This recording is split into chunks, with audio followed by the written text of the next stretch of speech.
Welcome to Healthy Living with Yoga Anita, where I interview inspiring guests from the healing arts, nonprofits, and charitable organizations, along with people who simply love life and having fun. Together, we share practical wellness tips, uplifting stories, and ideas to help you live a healthier, happier life. And now, on with the show.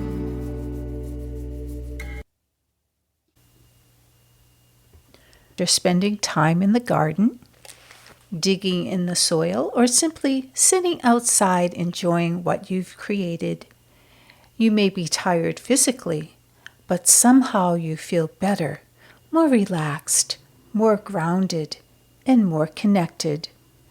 That feeling is one of the reasons I see so many similarities between yoga and gardening.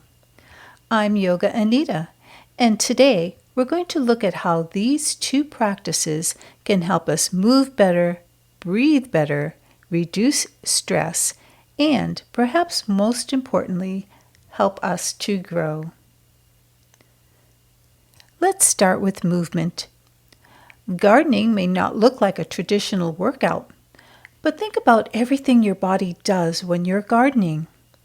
You're bending, reaching, squatting, lifting, walking, twisting, kneeling, and sometimes stretching to reach that one stubborn weed that just won't come out.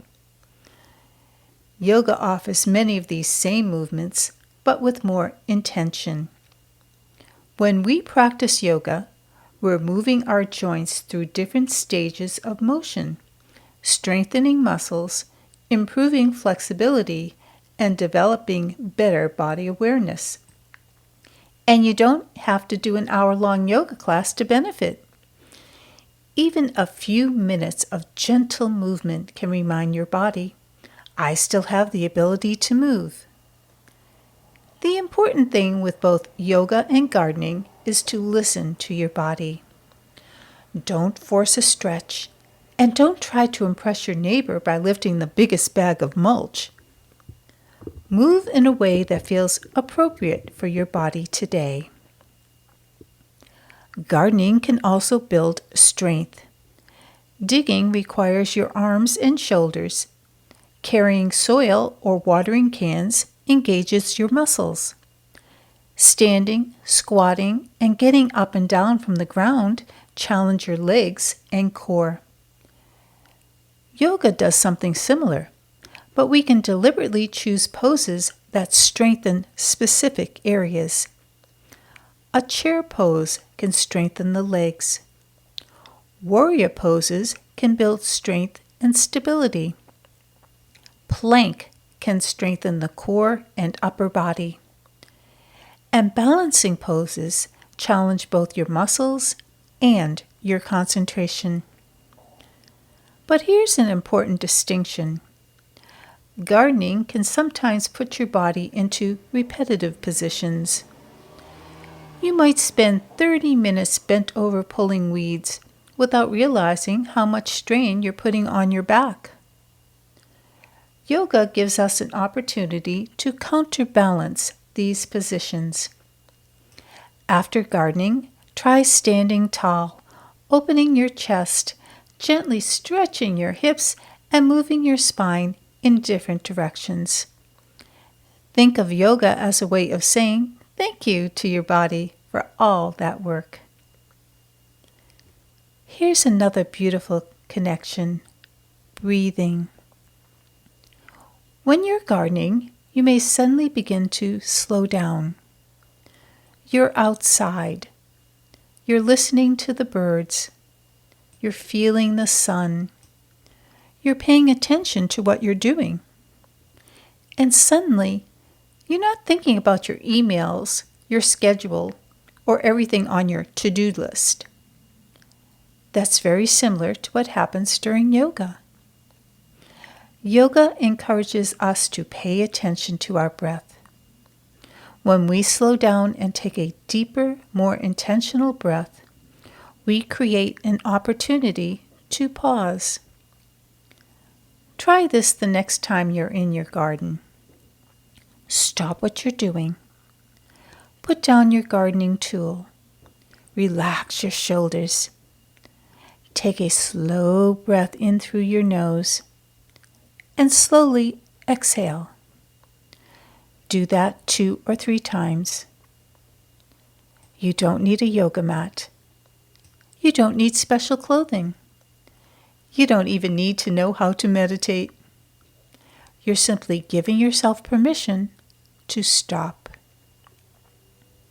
I think one of the most beautiful similarities between yoga and gardening is the idea of grounding. Gardening literally puts us in contact with the earth. We're touching soil, we're planting something, we're watching something grow. Yoga also encourages us to become more aware of our connection to the ground. When you're standing in mountain pose, for example, you can notice your feet pressing into the floor. You feel your foundation. You become aware of your posture. You notice where you're holding tension. And you begin to understand that being grounded isn't just about where your feet are. It's also about how you feel. Sometimes life feels like it's moving 1,000 miles an hour. Gardening can bring us back to the present moment. Yoga can do the same thing. Both practices remind us, be here, notice this moment, feel your body, breathe.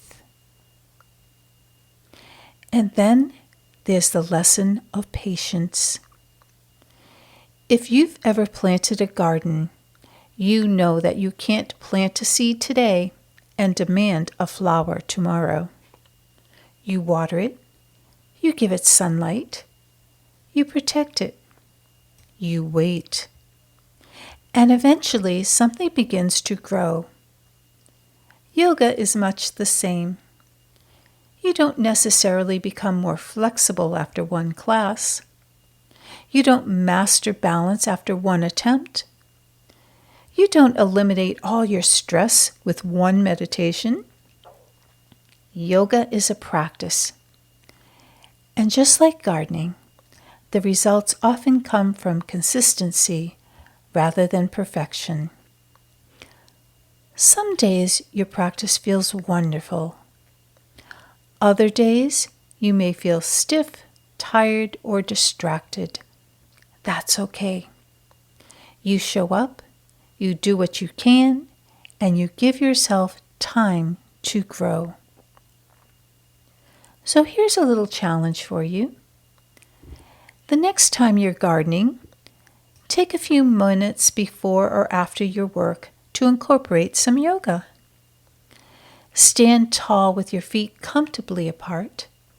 Take a deep breath. Reach your arms overhead if that's comfortable.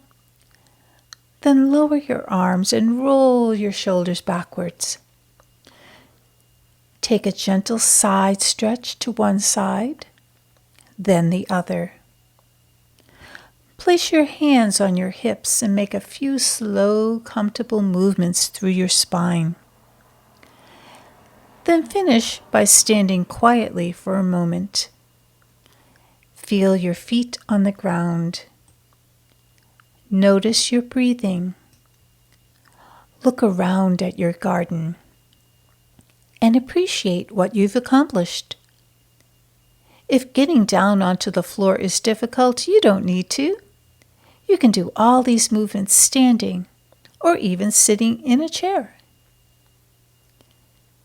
So the next time someone tells you they're not exercising because they're just gardening, you might want to remind them that gardening is movement too.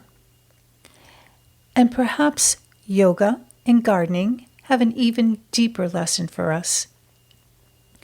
Both teach us that our bodies need care.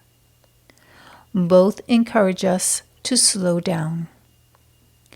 Both connect us with the present moment. Both require patience. And both remind us that growth doesn't happen overnight. Whether you're planting a garden or practicing yoga, you don't have to be perfect. You simply have to begin. Take a breath. Make a little space. Move your body. And give yourself time to grow. I'm Yoga Anita, reminding you that healthy living isn't about doing everything perfectly. It's about finding simple things that help you feel better and making them part of your life. Now go enjoy your garden and maybe take a little yoga with you. Ready to feel better, move more freely, and bring more balance into your life? Visit yogaanita.com to learn more about yoga, explore my classes and resources, and discover how yoga can support your body, mind, and spirit. Schedule a call today and let's find the right practice for you.